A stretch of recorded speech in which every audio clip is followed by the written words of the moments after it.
Bapak Ibu terkasih dalam Kristus, kita mau tundukkan kepala kita, kita mau serahkan segala kehidupan kita.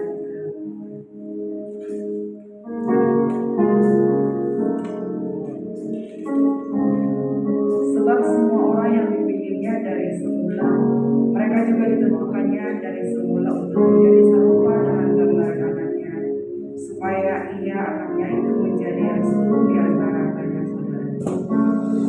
Pertolongan kita adalah di dalam nama Tuhan yang menciptakan langit dan bumi.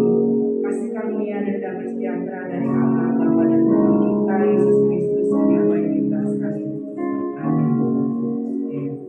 Mari mau kita akan pujian dan menyatakan bahwasanya hanya Tuhan yang menjadi kekuatan dan perlindungan dalam setiap kehidupan kita. Mari mau sungguh menaikkan pujian ini. Kita mengatakan engkaulah Tuhan kami.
menguatkan kami, Engkau menumbuhkan kami. Dan pada hari ini kami datang kepada-Mu ya Tuhan.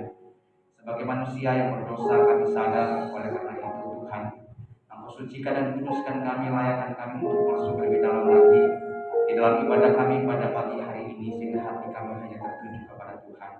Terima kasih Tuhan, kami serahkan waktu ibadah kami pada pagi hari ini, dari awal pertengahan sampai berakhirnya. Kiranya ibadah ini boleh jadi dalam nama Allah Bapa, Anak dan Roh Kudus, dan di dalam nama Tuhan Yesus kami berdoa. Haleluya.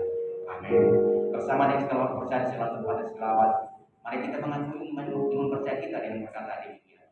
Aku percaya kepada Allah Bapa yang Maha Kuasa, Khalid langit dan bumi, dan kepada Yesus Kristus Anaknya yang tunggal yang dikandung daripada Roh Kudus, lahir dari anak kami, yang menderita salah di bawah pemerintahan Pontius Pilatus, disalibkan, mati dan dikuburkan, turun ke dalam kerajaan maut. Pada hari yang ketiga bangkit pula dari antara orang mati, naik ke surga, duduk sebelah kanan Allah Bapa yang Maha Kuasa, dan dari sana Ia akan datang untuk menghakimi orang yang hidup dan mati.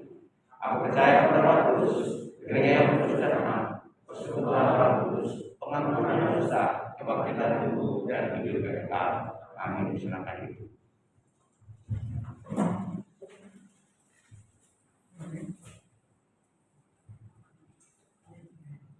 Sebagai perenungan kita pagi hari ini yang diambil dari 2 Korintus 3, 2 Korintus pasal yang ketiga ayatnya yang ke-17 sampai dengan yang ke-18. Kita akan sama-sama membacanya.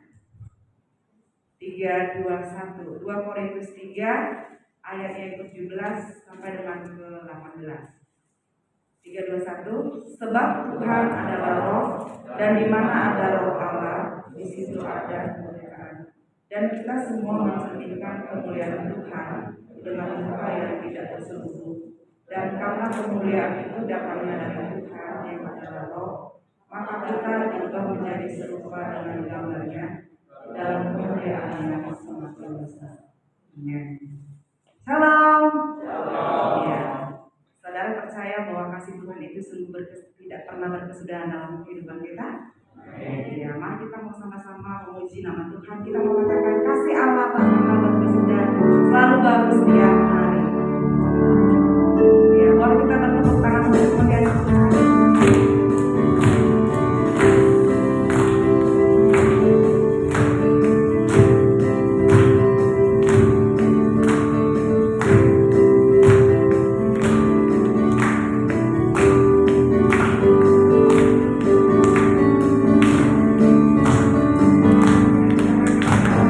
Kasih Allah tak berkesudahan.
Sampai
dalam hidup kami, dalam perjalanan kehidupan kami di tengah-tengah dunia ini. Kami boleh menunjukkan diri sebagai anak-anak Tuhan. Kami sebagai gambar-Mu yang kami boleh tunjukkan di tengah-tengah dunia ini. Setiap mereka yang belum percaya kepada Tuhan, mereka melihat kemuliaan Tuhan itu dalam hidup kami, dan kami boleh menjadi saksi-Mu dengan terang benderang memberitakan kebenaran firman Tuhan, supaya semua orang boleh percaya mengenal Tuhan dan diselamatkan. Terima kasih Tuhan, berkati kami pada pagi hari ini. Kami akan membaca, merenungkan kebenaran firman Tuhan. Tuhan tolong kami supaya setiap kata demi kata itu boleh dapat memberikan pewahyuan kepada kami, supaya kami boleh keluar dari tempat ini, kami boleh menjadi anak-anak Tuhan yang menjadi terang dimanapun kami berada. Terima kasih Tuhan, kami serahkan waktu di dalam tangan Tuhan. Berkati kami semua dalam nama Tuhan Yesus, aku berdoa. Haleluya. Amin. Silakan duduk. Shalom. Ya, sepi sekali. Shalom. Oke. Selamat pagi bagi kita sekalian, dan pagi ini kembali kita lihat kebenaran firman Tuhan di dalam 2 Korintus pasal yang ketiga ayat 17 dan ayat yang 18. 2 Korintus pasal yang ketiga ayat yang 17 dan ayat yang 18. Kita bersyukur ya, kita sudah memasuki bulan Mei saat ini, dan kita juga bersyukur karena kesehatan dan kekuatan yang Tuhan berikan dalam hidup kita. Dalam 2 Korintus pasal yang ketiga ayat yang ke-17 ayat dan ayat yang ke-18, kita lihat di situ dikatakan, sebab Tuhan adalah roh, dan di mana ada roh Allah, di situ ada kebenaran. Dan kita semua dicerminkan kemuliaan, mencerminkan kemuliaan Tuhan dengan muka yang tidak terselubung. Dan karena kemuliaan itu datangnya dari Tuhan yang adalah roh, maka kita diubah menjadi serupa dengan gambarnya dalam kemuliaan yang semakin besar. Tema yang diangkat adalah menjadi serupa dengan gambar Allah. Saudara, ketika kita lihat tentang menjadi serupa dengan gambar Allah, maka jangan lupa bahwa Allah itu punya inisiatif. Allah itu punya rencana. Allah itu punya cara yang begitu hebatnya, sehingga Alkitab mengatakan bahwa saudara dan saya diciptakan itu segambar serupa dengan Allah. Dan itu adalah suatu keistimewaan, saudara. Sehingga hari ini yang ketika kita lihat cermin, ketika kita berjalan, ketika kita ada di tempat ini, sesungguhnya saudara dan saya itu adalah cerminan dari Allah. Nah, kalau kita lihat di sini, pernahkah kita berpikir bahwa apakah arti pernyataan yang sebenarnya berkaitan tentang diciptakan segambar dan serupa dengan Allah? Saudara perhatikan bahwa ini adalah tanggung jawab dari saudara dan saya, supaya kita itu punya sikap, kita punya karakter, kita punya kehidupan itu sama seperti Kristus itu, sama seperti Allah. Sehingga ketika Paulus mengungkapkan di dalam teks ini, sebenarnya kembali mengingatkan kita kembali di dalam teks, di dalam Kejadian pasal 1 ayat ke-26 sampai ayat ke-28, di situ dikatakan, baiklah kita menjadikan manusia menurut gambar dan rupa kita. Itu kata Tuhan. Kemudian dia berkata, maka Allah menciptakan manusia itu menurut gambarnya, menurut gambar Allah diciptakannya dia laki-laki, dan perempuan diciptakannya mereka. Berulang kali saya sampaikan di tempat ini, bahwa saudara dan saya itu adalah gambar dan rupa Allah. Ya, kata Ibrani itu adalah demu. Ya. Saudara perhatikan, ini berarti manusia menempati tempat yang paling tinggi di antara semua ciptaan yang ada dalam dunia ini. Bahwa sesungguhnya saudara dan saya itu dicetak sesuai, bahkan persis, dan Tuhan mau supaya saudara dan saya itu memiliki sifat-sifat Allah itu berlaku di tengah-tengah dunia ini, supaya dunia itu beriman. Nah, bagaimana kalau kita yang adalah gambar Allah, kemudian dalam kehidupan kita hari demi hari kita masih menipu, kita masih berbohong, kita masih melakukan dosa sana sini, sesungguhnya kita malu di hadapan Allah. Bagaimana orang bisa melihat Allah di dalam kehidupan kita kalau hidup kita itu tidak menjadi contoh, kalau hidup kita itu tidak menjadi berkat bagi orang lain, kemudian kita berkata saya ini adalah gambar Allah, sungguh kita mahal di hadapan Allah, saudara. Ketika saya merenungkan teks ini, saudara, saya menyadari bahwa saya ini tidak layak di hadapan Tuhan. Tapi ketidaklayakan itu hari ini kita bersyukur bahwa Tuhan masih memberikan kesempatan kepada kita. Dan Tuhan mau untuk kita bisa dapat memperbaiki diri yang kita hari demi hari. Dan Tuhan mau supaya hari demi hari itu ini tidak terlepas dari hidup saudara dan saya. Nah, saudara-saudara, latar belakang dalam kitab Korintus 3 ayat yang pertama sampai ayat yang ke-18 di situ saudara lihat bahwa hasutan dari guru-guru palsu yang menuduh Paulus tidak memiliki otoritas mengajar karena tidak memiliki surat ujian seperti yang mereka miliki. Ya, dari situlah mereka berpikir bahwa ini orang tidak punya surat izin. Mengapa dia menjadi guru? Ya, saat itu seorang guru agama biasanya membawa surat kuasa dari pemimpin agama Yahudi di Yerusalem. Kalau saudara lihat dalam Kisah Para Rasul pasal 9 ayat yang kedua, kemudian Kisah Para Rasul pasal 22 ayat yang kelima, atau surat ujian dari komunitas yang pernah diajar dalam Kisah Para Rasul pasal 18 ayat yang ke-27, Roma pasal 16 ayat yang pertama itu sebagai bukti otoritasnya untuk mengajar. Nah, Paulus tidak punya itu. Sehingga guru-guru Paulus ini berusaha supaya kalau bisa Paulus itu tidak mengajar lagi. Mereka menghasut masyarakat jangan percaya kepada dia lagi.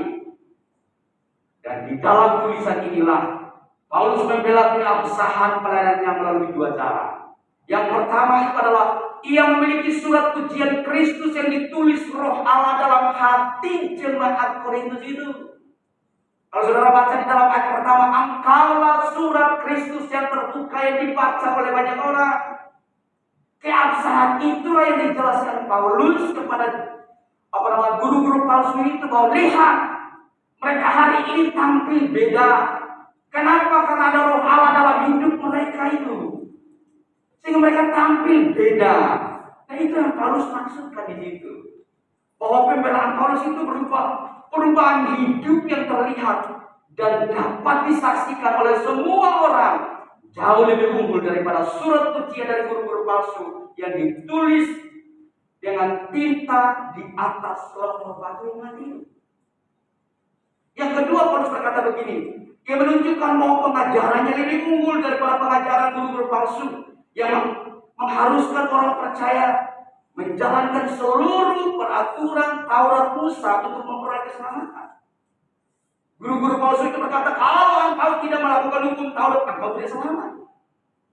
Paulus menunjukkan bahwa seluruh Taurat Musa berbicara tentang Kristus di sana. Namun mereka tidak menemukan Kristus karena mata rohani mereka itu tertutup.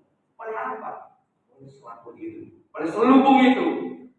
Saudara perhatikan bahwa hanya Kristus yang dapat menyingkapkan seluruh kehidupan saudara di hadapan Allah itu. Kristus yang membuka selaput itu sehingga kita bisa melihat kemuliaan Allah. Kristus yang bisa dapat membuka itu kemudian menjadikan saudara dan saya ini selamat. Saya mencatat bahwa hanya di dalam Kristus Yesus yang menyingkapkan selubung tersebut sehingga orang yang percaya kepada Kristus memperoleh keselamatan. Dalam pasal yang sama 2 Korintus pasal 3 mulai dari ayat 6 itu sampai ayat 8. Pertanyaannya bagi kita, apa yang membuat saudara dan saya dibuat atau membuat kita serupa dengan yang berhala? Apa membuat kita itu menjadi serupa dengan gambar Allah? Ada dua hal yang akan saya bahas. Dari ayat 17 dan ayat 18. Yang pertama itu adalah karena ada Roh Allah dalam hidup saudara dan saya. Kita harus bersyukur ya, ketika saudara dan saya percaya Yesus sebagai Tuhan Juru Selamat, Allah itu mengutus Roh-Nya itu tinggal menetap dalam hidup saudara dan saya. Itu sifatnya itu selama-lamanya. Dan itu bukan sifatnya permanen, tetapi itu selama-lamanya. Sehingga dalam kehidupan saudara dan saya hari ini, sadar atau tidak sadar, saudara dan saya hari ini yang duduk di tempat ini, ada Roh Kudus dalam hidup saudara. Amin. Ada Roh Allah. Sehingga dari Roh Allah itulah yang menjadikan saudara dan saya itu segambar serupa dia. Sehingga tidak bisa tidak, saudara, dalam kesaksian kita, dalam perbuatan kita, dalam tingkah laku kita, mungkin dalam perusahaan saudara, dalam rumah tangga saudara, dalam kehidupan sehari-hari saudara. Saudara jangan lupa ada Roh Kudus dalam hidup kita. Sehingga kalau orang sampai berkata-kata yang tidak baik, sikap hidupnya tidak baik, bagaimana Roh Kudus dalam hidup? Makanya Paulus berkata di dalam kitab Efesus, jangan mendukakan Roh Kudus. Oh, dalam perjalanan hidup saudara dan saya sering kali kita mendukakan Roh Kudus itu. Oh, emosi kita itu tidak bisa dikendalikan. Kedagingan kita itu sering kali menonjol sehingga kita lupa ada Roh Tuhan yang selalu memimpin kita. Maka sesungguhnya setiap hari kita harus memulai segala sesuatu itu dari Tuhan. Bangun pagi terus berdoa dulu, baca firman Tuhan, sehingga dalam perjalanan hidup kita itu dikendalikan oleh Tuhan. Nah, kalau kita dalam perjalanan hidup kita berjalan dengan kekuatan kita, berjalan dalam keakuan kita, kesombongan kita, yang akan seperti itu. Ya. Alkitab berkata begini, sebab Tuhan adalah Roh, dan di mana ada Roh Allah, di situ ada kemerdekaan. Ayat 17. Dengan kata lain, ketika kita percaya kepada Tuhan Yesus, maka Dia akan memerdekakan kita dari perhambaan dosa dan kejahatan. Kita akan memiliki kebebasan atau kemerdekaan karena dibenarkan di dalam Kristus Yesus. Ya, dimerdekakan. Saudara, diberkati. Jangan lupa bahwa saudara dan saya itu diperbudak oleh kedagingan kita. Ya. Kita akan merdeka untuk beribadah.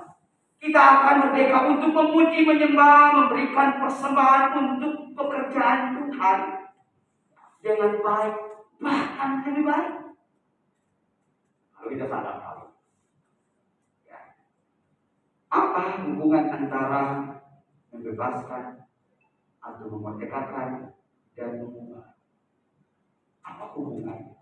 Kalau kita lihat ya, dalam teks sebelumnya, dalam Kisah Para Rasul 2 Korintus pasal 2 itu, kalau saudara mempelajari di situ, sebenarnya Paulus ingin menjelaskan bahwa orang yang merdeka adalah orang yang terbebas atau terbebaskan dari ketaatan kepada peraturan hukum Taurat. Engkau sudah dibebaskan dari peraturan-peraturan yang engkau tidak mampu melakukannya. Karena itu yang membuat engkau terselubung di sana. Engkau tidak bisa melihat kemuliaan Tuhan. Engkau tidak sadar tentang kehidupanmu yang penuh dengan keburukan itu. Karena jika orang masih berada dalam posisi tersebut, maka dia sama seperti seorang budak yang terjajah. Kalau seorang yang pemikirannya itu masih di dalam hukum Taurat itu seperti seorang budak yang masih terjajah. Orang yang sudah terbebas dari ketaatan hukum Taurat disebut Paulus sebagai orang yang tidak berselubung lagi. Ya. Jadi selubung di sini sebenarnya erat kaitannya dengan hukum Taurat itu. Nah, yang menyenangkan itu adalah engkau dan saya, seseorang yang telah dimerdekakan oleh Roh Allah, dia juga sudah diubahkan. Dua kata, dimerdekakan oleh Roh Allah dan diubahkan oleh Roh Allah.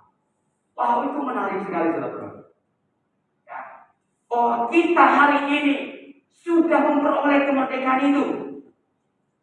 Engkau dan saya hari ini sudah diubahkan. Jadi dua hal ini sudah dikerjakan Roh Allah di dalam kehidupan kita. Tinggal bagaimana saudara dan saya sadar akan. Ya. semakin merdekakan dari hukum Taurat, Roh Allah juga mengubahkan kita semakin serupa gambar Allah. Semakin serupa. Makanya kan pujian tadi, mau seperti itu. Karena pujian itu dinaikkan itu oleh karena sebuah kerinduan yang dari dalam, sebuah keinginan dari dalam untuk jadi sama seperti itu. Pertanyaan saya, mudah nggak? Nggak mudah. Pujian itu mungkin keluar dari bibir mulut kita, tapi dalam kelakuan kita setiap hari kita jauh dari apa yang Tuhan harapkan. Maka bersyukur kepada Tuhan, masih ada anugerah. Sudah tanpa anugerah Allah, engkau dan saya layak disalibkan.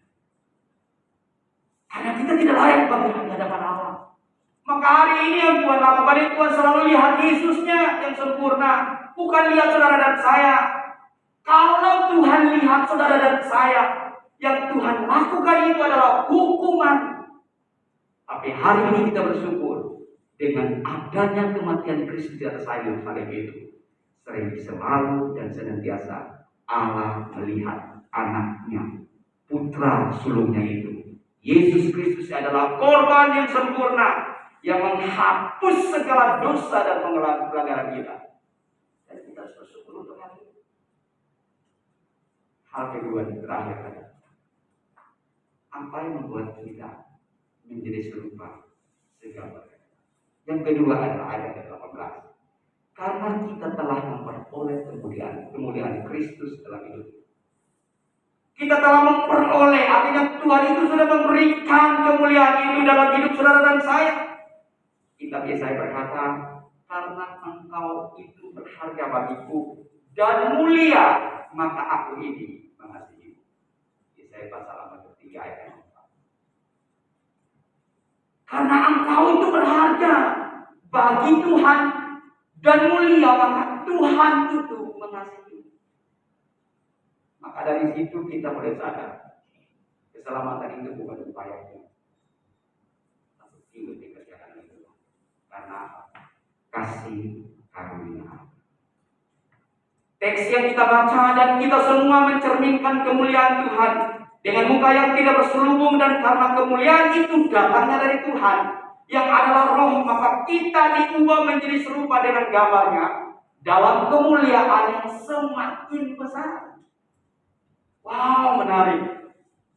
Kita telah memperoleh kemuliaan itu, saudara. Kita bersyukur. Kalau kita mengukur kebenaran dalam diri kita, kita mengukur perjalanan hidup kita ini tidak ada apa-apa. Kita ini masih jauh dari harapan. Tapi kita bersyukur Yesus mengerjakan itu, saudara. Wah, luar biasa. Saudara-saudara yang sekasihan Tuhan, pada zaman Musa, orang-orang Israel itu melihat kemuliaan Allah dalam awan yang gelap dan menakutkan.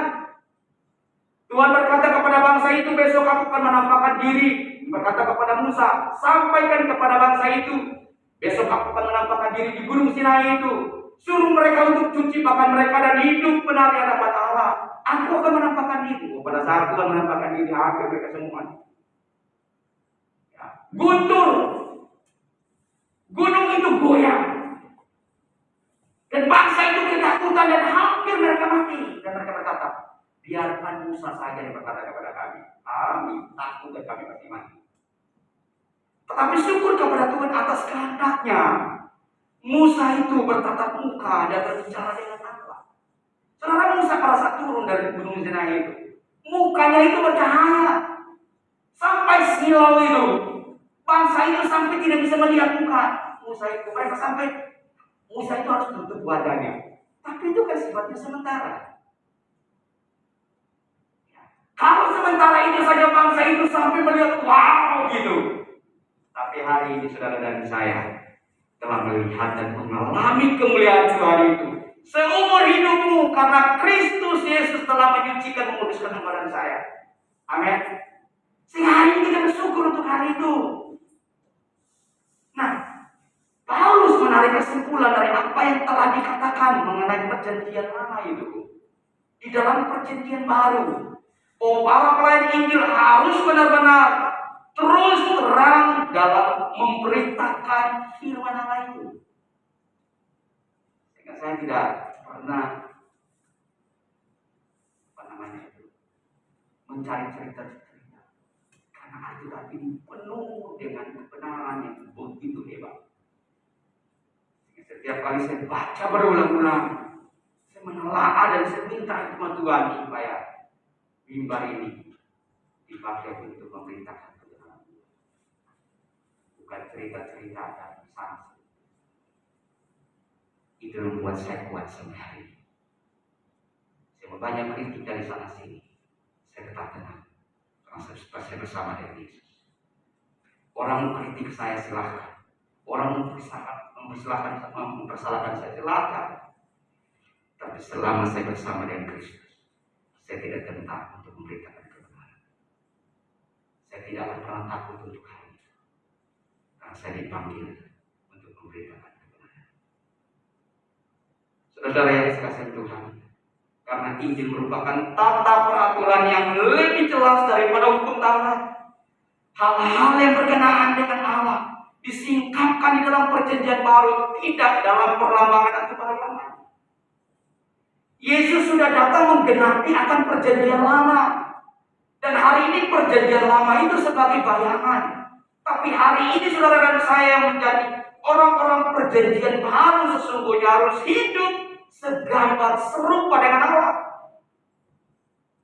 Ya, saya kemarin besok, saya ingatkan jemaat, datanglah beribadah, gereja mau pindah, alamatnya masih blok C 4 nomor 3. Ya, saya bilang kan sudah lama ini, dari bulan Maret sampai ke Mei, nongol ini. Sudah 4 kali saya besok, bahkan ini yang kelima kali. Terus saya berkata kepada dia, kok datanglah ibadah. Kami belum pindah dari Budi Asi, masih blok C 4 nomor 3. Kalaupun engkau sesat, telepon saya sudah dituntun jalannya.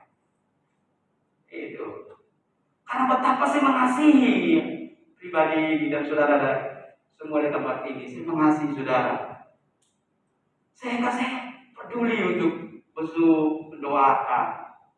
Ya. Setiap kita sudah selayaknya menyatakan kebenaran Injil dan kasih karunia dengan cara seterang-terang mungkin. Ya. Kita diubahkan menjadi serupa dengan gambarnya dalam kemuliaan yang semakin besar.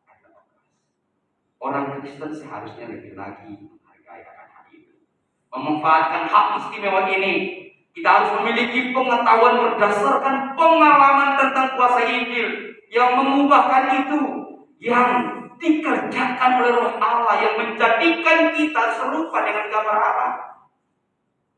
Saudara, kalau kita lihat cermin, dan hari ini saudara dan saya sehat, kuat, dan masih cantik, gagah, ganteng, cuma satu kata, karena Tuhan, karena Allah. Tanpa itu kita tidak bisa berbuat apa-apa. Saudara, kalau Allah memberhentikan matahari, kalau Allah memberhentikan udara, saya percaya kita semua ini adalah Tuhan, ini adalah Tuhan. Kita masih bersyukur, makanya tidak ada alasan lain.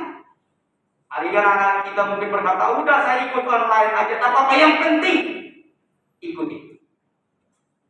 Jadi jangan alasan untuk biarin aja orang tua pergi ibadah di gereja, saya ikut online padahal di main game. Nah, peranan itu saudara dan saya hari ini punya anak, masih ada dalam tangan saudara dan saya. Makanya Pak Ems berkata, kalau engkau dan saya jadi orang tua jasmani, engkau dan saya harus menjadi orang tua rohani juga buat mereka. Ya. Jangan biarkan mereka tidur terus, ingatkan. Seringkali kita berkata, kalau saya bertanya dulu, siapa di sini yang anaknya tidak pergi ke sekolah lalu dia diam-diam saja? Coba katakan. Karena apa? Saudara dan saya bayar, bukan? Tetapi kalau anak saudara dan saya tidak pergi gereja, kan saudara diam-diam bayar. Ya, karena apa? Nggak bayar. Nah kan ini anugerah, saudara. Kalau dia datang kepada Tuhan saja, saudara tidak pernah memarahi dia, mendorong dia untuk pergi ibadah. Kalau hal-hal yang sifatnya sementara saja saudara marah, supaya dia mengejar cita-citanya untuk hal-hal kekal saja saudara melupakan hal itu. Saudara dan saya yang berdosa di hadapan Allah. Karena anak saudara itu bukan milik saudara, dia adalah jiwa yang harus diselamatkan. Kalau dia adalah jiwa yang harus diselamatkan, tugas saudara dan saya itu ingatkan dia datang kepada Tuhan. Tidak bisa tidak. Wah, saya kadang-kadang melihat itu dan saya sedih untuk lihat hal itu. Makanya banyak kali dia di sekolah minggu saya marah ini. Duduk situ, ikut sekolah minggu. Karena saya bertanggung jawab. Oh, bukan saja saya yang menafkahi menghidup memberi makan buat dia, tetapi sesungguhnya rohani dia itu juga harus dipenuhi. Ya, sekarang mulai setiap malam dibaca Alkitab. Ya, satu ayat, namanya tutup dia. Supaya apa? Dia dari sejati ini mengenal Tuhan. Ya, setelah mamanya tuntun dia untuk baca Alkitab, kemudian nasihat gantian lagi. Kami mulai melatih mereka untuk apa? Mengasihi Tuhan. Ya. Karena saya bertanggung jawab, saudara. Seringkali kita tahu, bapak saya pendeta. Nah, harus pendeta itu buat dia juga. Harus menuntun dia untuk mengenal Tuhan. Dan itu tanggung jawab kita, saudara. Nah, ini yang saudara, kalau kita tidak berbicara menjadi serupa dengan Kristus, setelah itu kita lupa bahwa diri saudara dan saya itu adalah gambar Allah yang hidup dalam dunia ini, yang dilihat oleh dunia ini. Oh, itu orang Kristen, itu anak Tuhan. Saudara, inilah tanggung jawab yang susah sekali, tetapi kita dituntut oleh Allah untuk bisa engkau dan saya itu jadi berkat di tengah-tengah dunia ini. Gambar Allah itu harus ditunjukkan. Nah, dengan firman-Nya kita diubahkan menjadi manusia baru dengan kekuatan baru, harapan baru, jiwa baru di dalam Kristus. Ya, kekuatan baru, jiwa baru, harapan baru di dalam Kristus itu. Ya, perubahan ini sendiri bertujuan supaya kita menjadi seperti sebuah cermin dengan wajah yang terbuka. Ya, cermin itu kecuali kalau tutup. Selama cermin itu dan ditutup masih terbuka, setiap sesuatu yang dia akan terlihat. Ya. Kecuali ditutup, saudara, nanti kita pada saat meninggal, kemudian kita di hadapan Tuhan, Tuhan ambil bukunya, kemudian mulai bacain. Kita enggak, saya nggak melakukan hal ini. Ya kan? Enggak, saya enggak. Saudara, semua tertulis. Dari sejak kita masih dalam kandungan sampai hari ini kita sudah tua. Semua dicatat Tuhan detil sekali. Dan kita tidak bisa bohongin Allah. Pada saat dia bacakan di situ kita malu. Aduh, coba dulu. Aduh, udah lewat. Coba dulu saya, coba dulu. Udah lewat. Penyesalan itu tidak ada. Di neraka, di surga itu tidak ada penyesalan. Saudara, kalau kita sudah di neraka tidak ada penyesalan. Yang ada adalah jalani itu seumur hidup. Penyesalan itu harus mulai sekarang selama kita masih injak dunia ini. Ya. Jadi perubahan ini sendiri bertujuan supaya kita menjadi seperti sebuah cermin dengan wajah yang terbuka, yaitu ketika orang lain melihat kita seperti mereka melihat kemuliaan Allah dan orang lain itu memuliakan Tuhan. Saudara dan saya harus demikian. Orang lain melihat cahaya kemuliaan Tuhan itu dalam hidup kita. Kemudian mereka mengenal Allah dan mereka memuliakan Tuhan. Itu yang disebut engkau dan saya menjadi segambar serupa dengan Allah. Amin. Bapak di surga, terima kasih buat firman-Mu pada hari ini. Kami bersyukur ya Tuhan. Allah itu adalah Allah yang dahsyat, Allah yang luar biasa, yang bukan saja merencanakan, tetapi yang mengerjakan hal itu bagi kami, sehingga kami hari ini sebagai orang-orang yang segambar serupa dengan Tuhan. Biarlah ketika kami menyadari bahwa kami adalah gambar Allah yang hidup di tengah-tengah dunia ini, pakai kami supaya kami dapat mewartakan kebenaran firman Tuhan. Pakai kami supaya kami dapat mencerminkan kemuliaan Tuhan itu di tengah-tengah dunia ini. Supaya dunia yang jahat ini boleh diselamatkan bagi kemuliaan Tuhan. Berkati umat-Mu di tempat ini, hamba-Mu selesai menyampaikan pesan ini. Kira-kira setiap kami semua boleh dikuatkan, diteguhkan untuk kami pulang dan kami melakukan firman Tuhan ini dalam hidup kami. Terima kasih Tuhan, di dalam nama Tuhan Yesus kami berdoa. Haleluya. Amin. Kita akan masuk di dalam perjamuan kudus, dan perjamuan kudus ini diperuntukkan bagi saudara yang sudah menerima baptisan kudus. Mari saya mengundang para kudus untuk maju ke depan.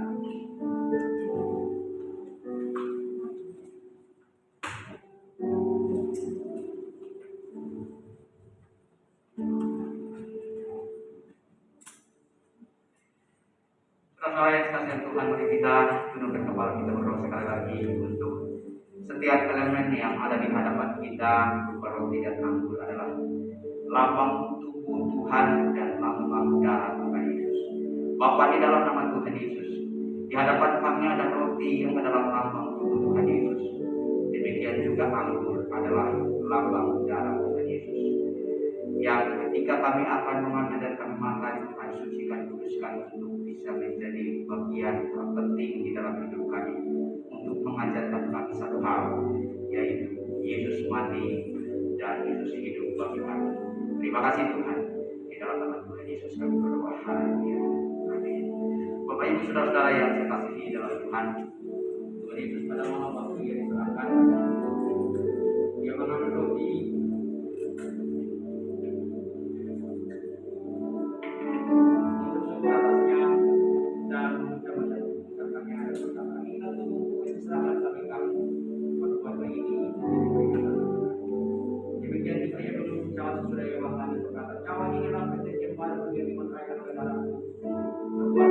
setiap kali kamu minumnya menjadi peringatan akan hari ini kita mengenangkan peristiwa di mana Yesus telah menyerahkan jiwanya, nyawanya bagi saudara dan saya. Ambillah bagian di dalamnya. Segala sesuatu dalam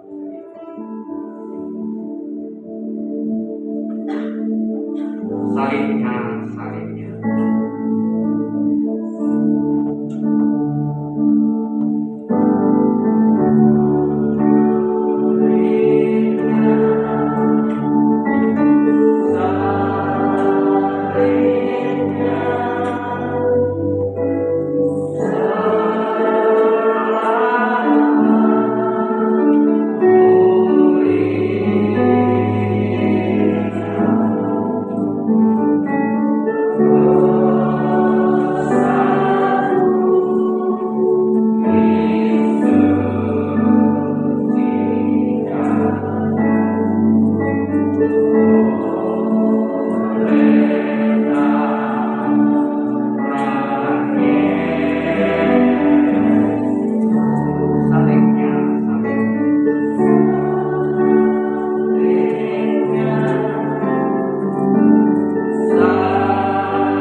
Mari kita angkat roti di tangan kanan kita dan kita angkat hati kita di hadapan Tuhan. Kita berdoa, Tuhan, Engkaulah yang mengasihi kami.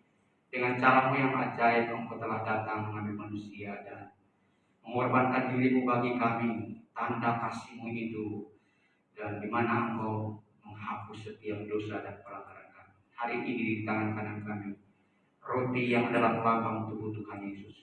Bila ketika kami mengambil dan kami makan, kami boleh dikuatkan untuk terus mengingat akan kasih-Mu, berjalan di dalamnya, dan terus menjadi berkat di tengah-tengah dunia ini. Terima kasih Tuhan, kami sambut roti ini. Dalam nama Tuhan Yesus kami berdoa. Haleluya. Amin. Mari kita makan dalam nama Tuhan Yesus.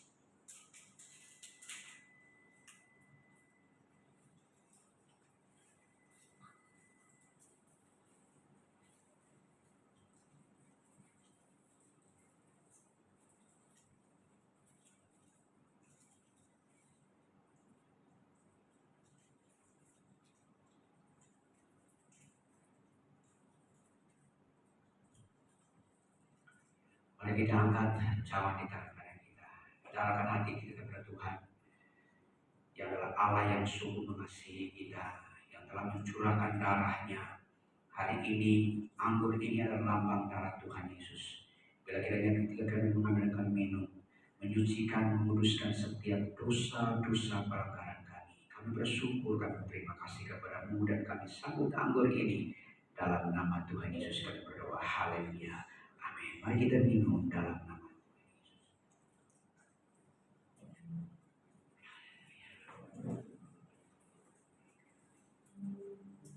terima kasih setiap yang kualami dalam hidupku. Terima kasih Yesus untuk kebaikan-Mu sepanjang hidupku. Terima kasih Yesusku, buat anugerah yang Kau beri sehari ini. Tuhan adakan syukur bagi.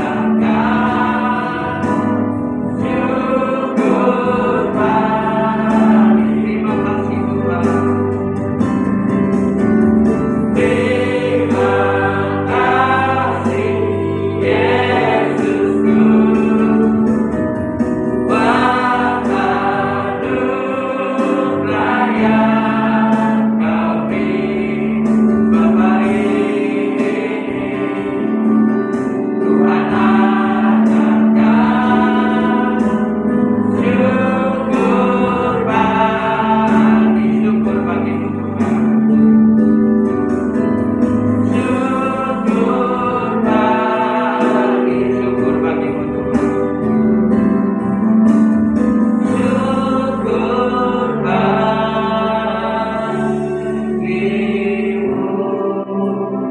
Kami sungguh bersyukur kepada-Mu ya Tuhan, karena begitu kasih-Mu besar bagi kami sekalian, sehingga kami hari ini kami ada sebagaimana kami ada, dan terus menikmati anugerah Tuhan.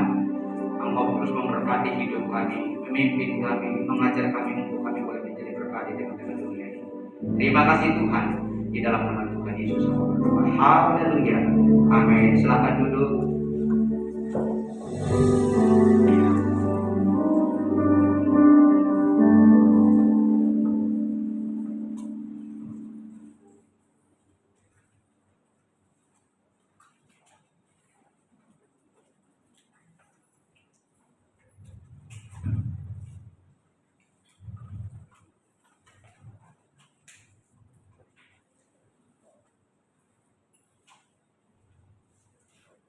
Memang kiranya firman yang sudah kita boleh renungkan boleh kita lakukan dalam setiap kehidupan kita yang Kristen. Musa ini yang sudah menyampaikan firman Tuhan, diberikan Tuhan terus boleh menyampaikan selanjutnya Musa ini bersama dengan keluarga. Saja kita akan mengembalikan berkat yang Tuhan sampaikan. Kita ngomong yang ambil bagian bertugas.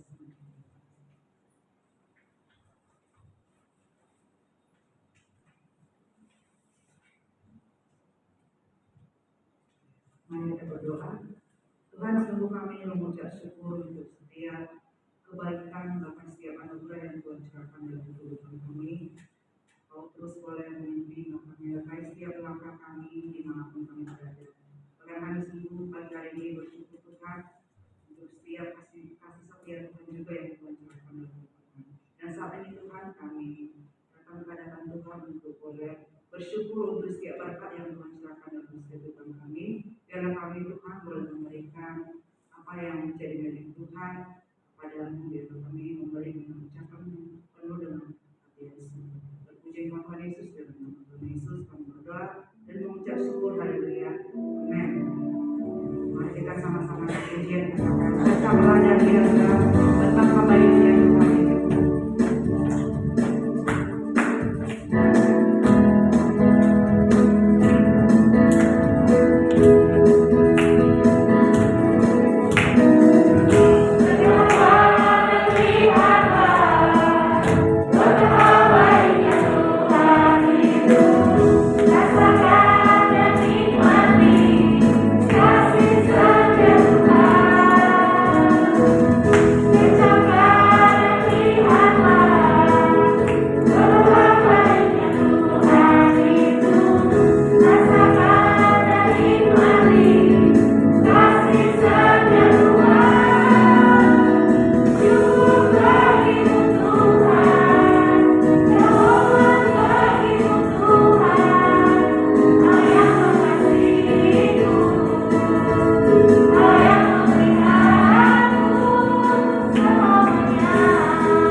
Kiranya kasih karunia dan damai sejahtera dari Allah Bapa kita, anugerah keselamatan di dalam Tuhan Yesus Kristus, penghiburan kekuatan dari Roh Kudus menyertai yang pada pagi hari ini bahkan sampai selama-lamanya.